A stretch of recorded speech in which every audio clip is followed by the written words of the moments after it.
வணக்கம். பரபரப்பு மீடியா செய்திகளுக்காக நான் ரோஷன். சிரியாவில் ஆட்சியை பிடித்துள்ள இஸ்லாமிய இயக்கம் எப்படி ஆட்சி செய்வார்கள்? அந்த இயக்கத்தின் கட்டுப்பாட்டில் இருந்த இட்லிப் மாகாணத்தில் அவர்களின் கடந்த கால நடவடிக்கைகள் அது தொடர்பான துப்புக்களை வழங்குகிறது. ஒவ்வொரு இலையுதிர் காலத்திலும் வடக்கு சிரியாவில் உள்ள இட்லிப் மாகாணத்தில் உள்ள மலைகள் முழுவதும் விவசாயிகள் தங்கள் ஒலிவ் பயிர்களை அறுவடை செய்யும் போது எந்த ஒரு ஒலிவ் எண்ணெய் ஆலையிலும் உள்ளூர் வரி ஆணையத்தின் ஒரு பிரதிநிதியாவது வழக்கமாக காணலாம். வரி வசூலிப்பவர் குறைந்தபட்சம் 5% எண்ணெயை எடுத்துக் கொள்கிறார். அறுவடை குறைந்த ஆண்டுகளில் கூட விதிவிலக்குகள் இல்லை என்று விவசாயிகள் கூறுகிறார்கள்.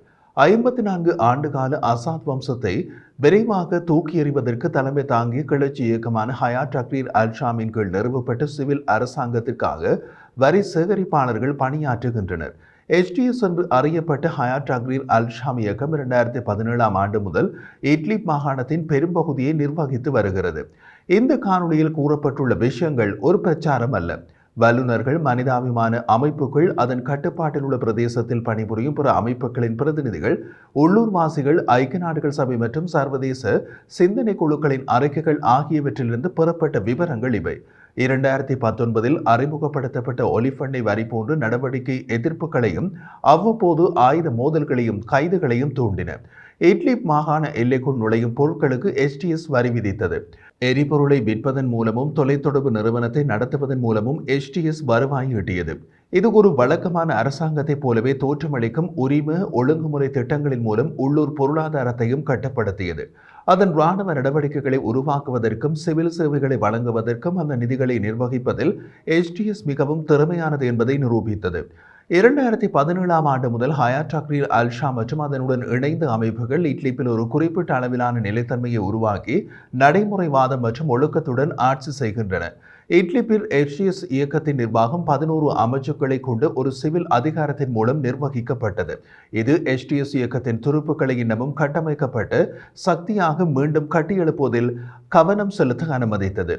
இட்லிப்பில் HTS இயக்கத்தின் மற்ற ஆயுதமேந்திய இயக்கங்களையும் உள்நாட்டு எதிர்ப்பாளர்களையும் எதிர்கொள்ள வலுவான உள் பாதுகாப்பு படையை பராமரித்து சர்வாதிகார முறைகள் மற்றும் கடுமையான இஸ்லாமிய சட்டங்களுக்கு எதிராக நிர்வாகம் நடத்தியது.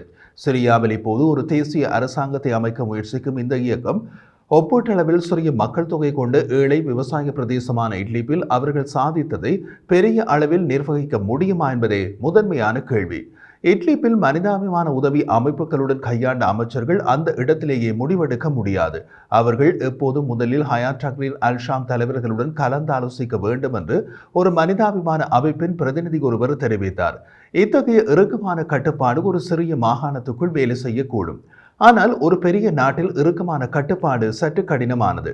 இட்லிப்பில் இவர்கள் சில இஸ்லாமிய நடைமுறைகளை நடைமுறைப்படுத்தினாலும் சிரியாவின் சில பகுதிகளை IS தீவிரவாத குழு ஆட்சி செய்த போது விதித்த கண்டிப்புகளை இவர்கள் நாடவில்லை. இருப்பினும் ஹயாட் தஹ்ரீர் அல்-ஷாம் அமெரிக்கா, ஐக்கிய நாடுகள் சபையால் தீவிரவாத அமைப்பாக அறிவிக்கப்பட்டுள்ளது.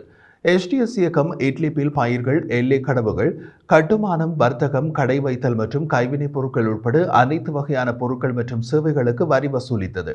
கூடுதலாக HTS இயக்கத்துடன் இணைக்கப்பட்ட நிறுவனங்கள் எரிபொருள், மின்சாரம், தண்ணீர் மற்றும் குப்பை சேகரிப்பில் ஏகபோக உரிமையை அனுபவித்தன.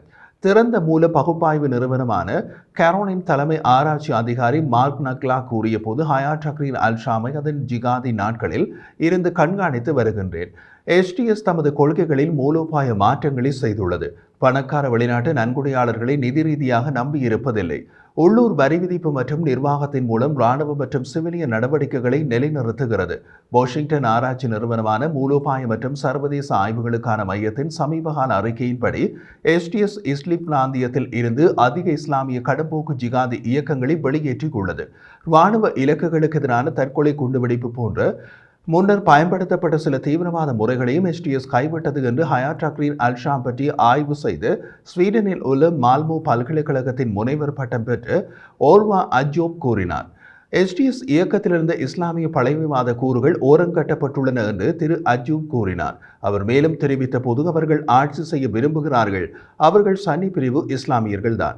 ஆனால் அவர்களது நடைமுறை உள்ளூர் நகரங்களில் உள்ள அனைத்து மத மற்றும் இனப்பிரிவுகளுடனும் தொடர்பு கொள்ள தயாராக உள்ளனர். வாஷிங்டனில் உள்ள சிரிய மற்றும் கவுண்டரிங் அமைப்பின் இயக்குனர் சார்லஸ் லிஸ்டர் கூறிய போது, எஸ்டிஎஸ் துருப்புக்கள் சிரியாவின் தலைநகரான டமாஸ்கஸை நோக்கி சென்றபோது அவர்களின் தளபதிகள் சிரியாவை மீட்பது பற்றி உற்சாகமான உரைகளை வழங்கினார்கள், ஒரு இஸ்லாமிய அரசை உருவாக்குவது பற்றி அல்ல என்று கூறினார். வாஷிங்டன் மத்திய கிழக்கு கொள்கை நிர்மாணிப்பு அமைப்பின் நிபுணர் எஸ்டிஎஸ் பற்றிய ஆய்வு கட்டுரையை எழுதியவருமான ஆரோன் ஒய் ஜெலின் கூறிய போது, அவர்களை பொறுத்தவரை ஒழுக்கமும் மரியாதையும் அவர்களின் உலக கண்ணோட்டத்தில் முக்கிய அம்சம் என்று கூறினார். அதே நேரத்தில் அவர்களின் முக்கிய வருவாய் ஆதாரமாக துருக்கியில் இருந்து வடமேற்கு சிரியாவுக்கான முக்கிய நுழைவாயிலான பாபல் ஹவா எல்லைக்கடவையில் சேகரிக்கப்பட்ட சுங்கவரி மற்றும் பிற கட்டணங்கள் இருக்கலாம். எச்டிஎஸ் அது பற்றிய புள்ளி விவரங்களை வெளியிடவில்லை. ஆனால் இட்லிப்பில் பணிபுரியும் மனிதாபிமான அமைப்புகள் மற்றும் பிறர் எச்டிஎஸ் மாதத்திற்கு $15 மில்லியன் அல்லது அதற்கு மேல் வருவாய் ஈட்டியிருக்கலாம் என்று மதிப்பிடுகின்றனர். சில சந்தர்ப்பங்களில் எச்டிஎஸ் உள்ளூர்வாசிகளை வர்த்தகங்களை தொடங்க ஊக்குவித்தார்.